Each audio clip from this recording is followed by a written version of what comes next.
So today we're going to learn about arch dams. We have already seen how a gravity dam works, the forces acting, the stresses on there, and the stability analysis of gravity dam. Right now we are going into the arch dam. You might have seen different kinds of arch dam. An arch dam is a dam which is actually curved in its plan. So whenever we are looking at its plan, it will be having a curved in like this. So a dam is something like this, and water will be hold in this point, this part. So the water pressure will be acting like this. This will be open, and this part you will be having water. So this is the concave part, and that is the convex part, and water will be stored in the convex part, and it will be requiring two strong abutments. This is called as the abutments, or the supports over which the dam is being constructed. So this is the first abutment, and this is the second abutment. And always remember, for an arch dam, the strong abutments are required for constructing an arch dam, because the whole water pressure is transferred to the abutment by this arch action. So in the absence of this abutment, this dam will not be standing there. It requires a very strong abutment, so that whole force, water pressure and every other force is transferred to the abutment by means of arch action. So that's the basic requirement of an arch dam. And there are different types of arch dams, to be specific in saying. And so coming to the different types of arch dams, the arch dams can be classified mainly as three: constant radius arch dam, variable radius arch dam, and constant angle arch dam. So if this is the plan of your arch dam, this, if we extend both sides, it will be meeting at a point, and the angle which it makes, that is called as the central angle. And the distance from this center to the dam, that is the radius. This is the plan actually. If I'm taking a section somewhere, if I take a section somewhere over here and view it from this side, this is section XX, that section will be more or less like this. You have like this. So water will be stored in this part.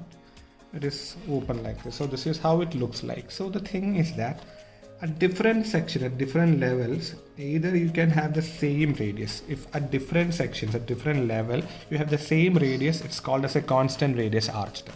If at different level you have different radius, it's called as variable radius. And irrespective of the radius, whether it is changing or not, if all these height levels are making the same angle at the center, it's called as constant angle arch dam. So there are different ways in which it is being classified. So just see, I'm drawing two curves here. I'm joining this curve and I'm drawing this curve. Which is having more radius, first one or second one? Just think about it. So this is here, this change of this curve is quite flat, so it will be having a larger radius for sure. This will be having a larger radius. But here it is converging very quickly, so it will be having a smaller radius. So if this is R1, this is R1, this is R2 and R2.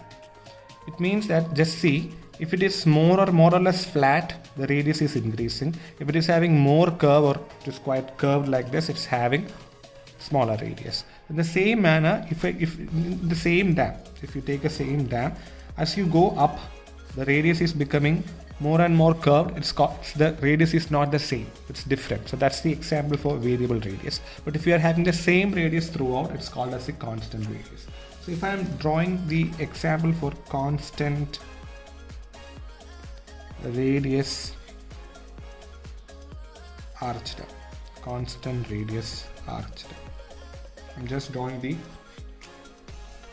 plan initially. There's a central line, and you have the curve going like this. And if you see all the levels, whatever you are having going down, it will be having the same radius, it will be having the same curvature. So it's more or less like this.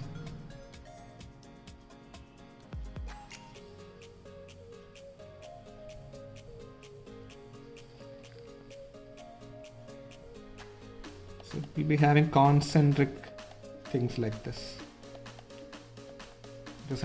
having like this. Why this is changing like this? Because normally this arch dams will be in between two abutments. You have a valley like this, you have a valley like this, then you will be providing the arch dam. So this is the valley, and that's why this is changing, this is decreasing.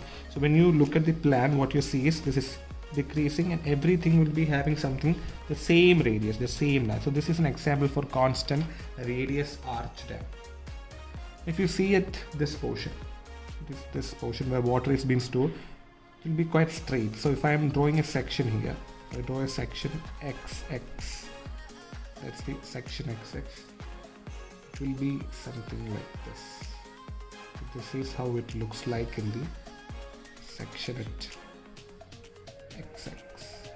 Water will be stored at this position. So this is how it looks like for a constant radius arch dam. So the case of a variable radius arch dam, so it is not at all having same radius. So when in the plan, it won't be having concentric circles like this, it will be having different radius. It will be having different radius.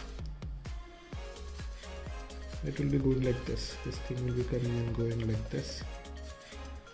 This is how it changes. So if you say the radius, this portion will be having a radius like this. It's more curved inwards. As it goes out, the radius flattens. It is having different radius. This is how it is varying. This is a plan, the plan for a variable arch dam. And if you draw the section XX, you'll get something like this. See, at this portion, it is quite flat. The outer portion, it's quite flat there. You don't have any other things with the flat. But as it go inside, it is bulging out a bit and then becoming almost flat like this. This is how it varies, and you have water here. This is section XX.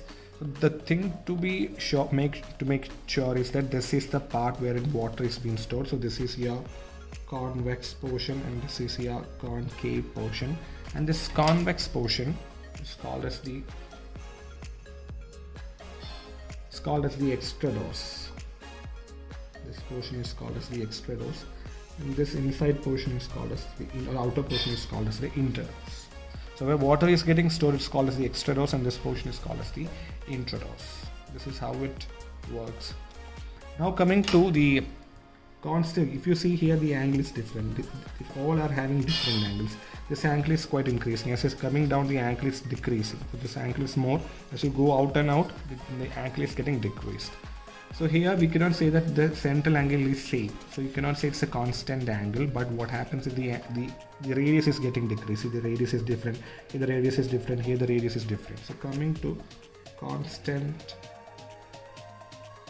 angle arch dam. So while you draw the constant angle dam, what happens is it will be having same angle. The angle would be same. So if I draw the same thing here,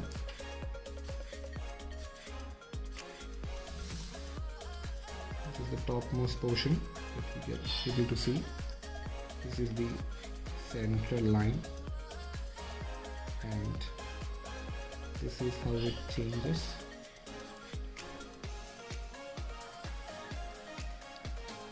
We have a curve like this, and some portion will be projecting it out. See, since you have not learned this in your graphics, it's quite difficult to have an understanding, but since it's having a curve, this is how it varies. All will be radiating from the same point like this. It will be radiating out like this. And it goes like this. And if I am drawing the angle, all will be having the same kind of angle at the center. All will be making same angle at the center, no difference.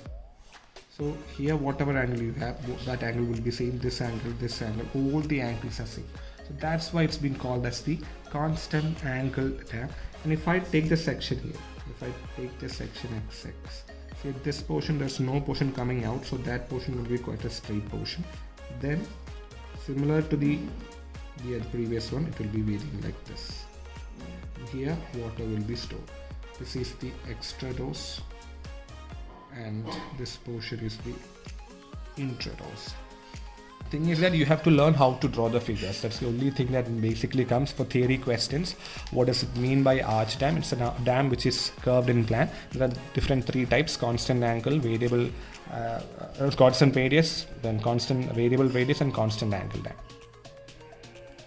Then, since we have seen the types of dam, we need to understand in what all methods we can design an arch dam. We have already seen that in a gravity dam there are different methods of design, but similarly, how can we design an arch dam? How to fix all these dimensions and all? And there are different methods in which an arch dam can be made. The first and the foremost one is the thin cylindry theory. Based on thin cylindry theory, we can design an arch dam. The second one is the elastic theory. And the last one is the trial load theory. So there are three theories on which an arch dam is being constructed: thin cylinder theory, elastic theory, and trial load theory. Just learn the names, and out of this, the thing that you have in your syllabus is thin cylinder theory. You have to learn how can we design a dam using the thin cylinder theory.